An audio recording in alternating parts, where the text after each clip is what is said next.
जय भारत। सवाल है, मैं इतना अच्छा हूँ, मेरे को सब ठग लेते हैं, मैं क्या करूँ? देखिए, इस सवाल का सही आंसर है, दुनिया में जो भी जीव है, हम भी एक जीव है, और जो भी ठगा आपको वो भी जीव है। उसमें भी भगवान का रूप है, मैं भी भगवान का रूप हूँ। जो भी आपको ठगा है वो भगवान का रूप है, लेकिन आप विश्वास किसका साथ आप कर पाओगे? जो मजबूत विश्वास आप किसका साथ आपका होता है? एक का साथ, वो है परमात्मा, जिसको आप ईश्वर कहते हो। उसका साथ आप जो विश्वास है उसमें 1% भी कम नहीं होना चाहिए।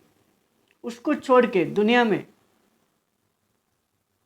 जिसको भी आप विश्वास करोगे, आप उस टाइम में ना, आप जो भी जगह में, जो भी समय में, जो भी परिस्थिति में, जो भी काम के लिए आप हो, और आपका आसपास में जो भी माहौल है, आपका सामने जो भी आया है व्यक्ति,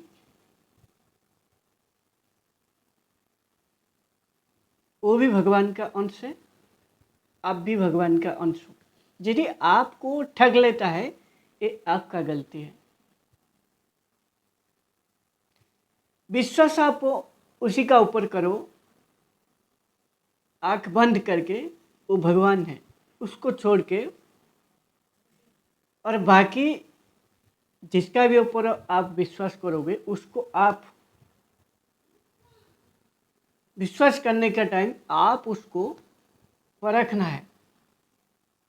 और कैसे परखोगे? आपका बुद्धि और विवेक, ये दोनों लगा के आप उस व्यक्ति को परखोगे।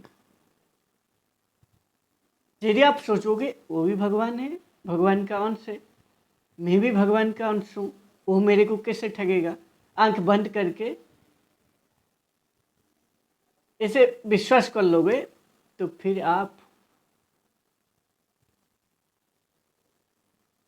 आपका योग्यता नहीं है, आपको परखना नहीं आता है, आपका भीतर वो योग्यता नहीं आया है। व्यक्ति का साथ कैसे डील करना है, उसका साथ संग करने का योग्य है या नहीं है, आप उसका साथ समय बिताने का वो व्यक्ति योग्य है या नहीं है, आपको परखना नहीं आता है। इसीलिए तो आप संग और कुसंग होता है।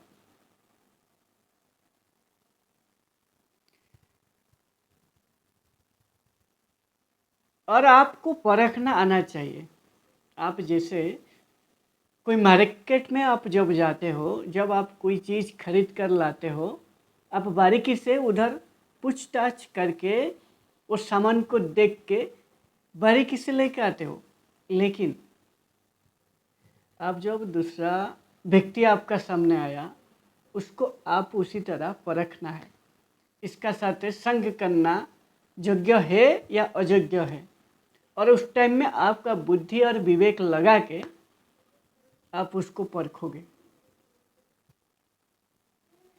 यदि ऐसा आप विश्वास करोगे, हर एक व्यक्ति आपको ठग लेगा। यही बस कारण होता है, जो भी सिचुएशन में आप हो, जो भी परिस्थिति में आप हो, जो भी जगह में, जो भी समय में, जो भी काम के लिए, उस रिलेटेड जो भी व्यक्ति आता है आपका सामने, जो भी विषय वस्तु का बारे में वो बात कर रहा है, आपको परखना है उस व्यक्ति को। क्या वो व्यक्ति सत्य को धारण किया है,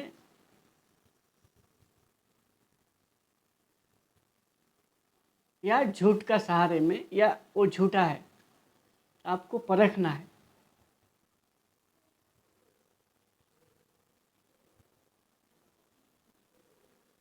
परखने में बुराई नहीं है। यदि आप विश्वास आंख बंद करके कर लेते हो तो ये बुराई है, ये आपको पतन की ओर लेके जाएगा।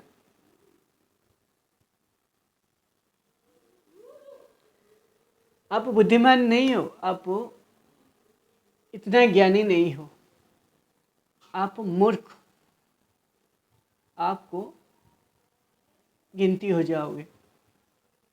इसीलिए आपको बुद्धि विवेक दिया है, वो बुद्धि विवेक को लगाना, जो भी व्यक्ति का साथ आप कुछ डील कर रहे हो उस टाइम में बड़ी सावधान हो जाना, सावधान होके बारीकी से परखना, क्या वो व्यक्ति जो भी विषय वस्तु का बारे में वो बात कर रहा है उस सत्य का ऊपर आधारित है या नहीं है। आपको बारीक से परखना आना चाहिए, तभी जाके आपको हमेशा परिस्थिति का साथ कैसे समझना है और कैसे डील करना है आपको आएगा। नहीं तो आपको कोई भी व्यक्ति आके ठग लेगा। इसीलिए जो भी ठग का शिकार होते हैं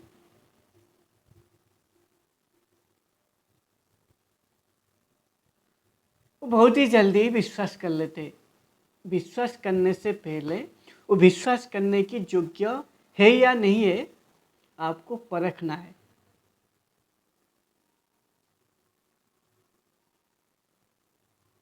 और ये आप ज्ञान के जरिए कर पाओगे। भगवत गीता में आप ध्यान से यदि देखोगे, शुरू में अर्जुन ना भगवान श्री कृष्ण को भी विश्वास नहीं किया। वो अर्जुन सोचा ये तो मेरा दोस्त है, इसका साथ मैं बैठ रहा हूँ, इसका साथ खाना खा रहा हूँ, इसका साथ हंसी मजाक है, इसको मैं इसका बात का ऊपर दम नहीं है, इसको कैसे विश्वास करूँ। शुरू में जब भगवान उनको ज्ञान प्रदान किए और बाद में उनका जो विभूति है उनका बारे में समझाए, बाद में जब विश्व रूप उनका दिखाए तभी जाके वो विश्वास किया।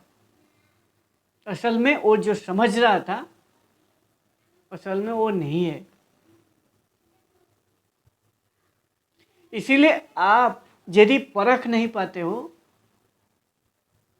कौन सही है कौन गलत है, कौन सत्य को धारण किया है और कौन झूठ का सहारा में आपको ठगने के लिए आया है, तो आप बेवकूफ़ हो जाओगे।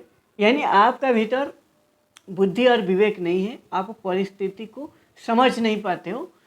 जैसा आपको दिख रहा है आपका सामने उसी का हिसाब से आप भेज जाते हो। कोई भी परिस्थिति आपका सामने आ जाए, आपको परिस्थिति का साथ भेजना नहीं है, आपको समझना है। और समझने के लिए आपका बुद्धि और विवेक को बारीकी से लगा के वो व्यक्ति सत्य को धारण किया है या नहीं है, वो व्यक्ति जो भी विषय का वस्तु का बारे में बोल रहा है उसमें सत्य का गहराई कितना है आपको जानना है। तभी जाके आप हमेशा खुद का